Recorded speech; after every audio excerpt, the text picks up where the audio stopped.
सध्याच्या राजकीय घडामोडींमध्ये नवनीत राणा यांच्याकडे लक्ष आहे. आपण अपक्ष म्हणून निवडून आलोय. आपल्याला मोदींच्या चेहऱ्याची गरज नाही हे स्टेटमेंट अगोदरच त्यांच्या अंगलट आलंय.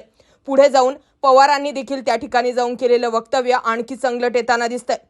लोकसभा निवडणुकीत आमच्या पक्षानं इथल्या अपक्ष उमेदवाराला म्हणजेच नवनीत राणा यांना पाठिंबा दिला होता. त्या उमेदवारासाठी मी अमरावतीत प्रचार सभा घेतल्या. लोकांनी माझा संदेश स्वीकारला आणि आम्ही ज्यांना पाठिंबा दिला, ज्यांना खासदार केले, परंतु मागील 5 वर्षात त्यांचा कार्यकाळ पाहता माझी चूक झाली असं मला वाटतंय. अमरावतीकरांनी मला माफ करावे आणि झालेली चूक दुरुस्त करावी असं ज्येष्ठ नेते शरद पवार यांनी म्हटलंय. अशी चूक माझ्याकडून होणार नाही असं सांगत नवनीत राणा यांचा पराभव करा असं आवाहन पवार यांनी मतदारांना केलंय.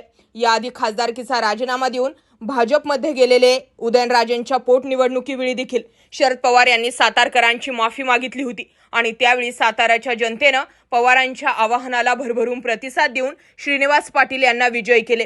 त्यानंतर आता अमरावतीकर काय करणार याकडे सगळ्यांचंच लक्ष आहे. अमरावती लोकसभेचे महाविकास आघाडीचे अधिकृत उमेदवार बळवंत वानखेडे यांच्या प्रचारार्थ ज्येष्ठ नेते शरद पवार, शिवसेना पक्षप्रमुख उद्धव ठाकरे, काँग्रेसचे ज्येष्ठ नेते मुकुल वासनिक यांच्यासह सगळेच नेते आता अमरावतीमध्ये जे आहेत ते तळ ठोकून आहेत.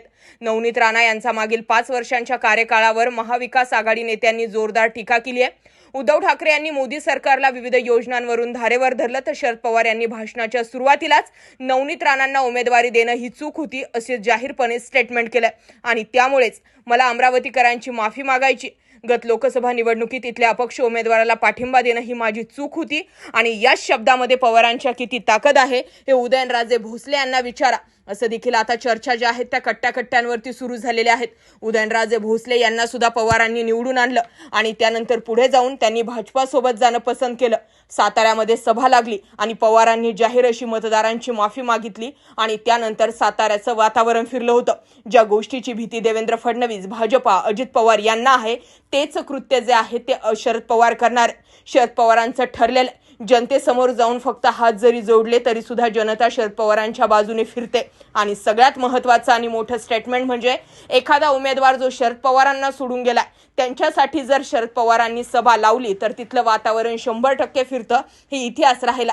आता पाहणं हे गरजेचं आहे की अमरावतीमध्ये अगोदरच बच्चू कडू विरोधात आहे, आनंदराव अडसूळ विरोधात आहे. पुढे जाऊन नवनीत राणा यांनी म्हटलंय की मी गतवेळी 2019ला अपक्ष निवडून आले, त्यामुळे मोदींची क्रेज हवा वगैरे याच्याशी मला काही फरक पडणार नाही असं नवनीत राणा यांनी म्हटलं. एकंदरीत त्यांचा हा ओव्हर कॉन्फिडन्सच त्यांना नेऊन डुबवेल अशी देखील चर्चा सुरू झाली आहे. बाकी अमरावतीकर तुम्हीच सांगा, तुमच्या इकडे नेमकी हवा कोणाची? नवनीत राणा यांची सीट अमरावतीत निघू शकते की नाही निघू शकत?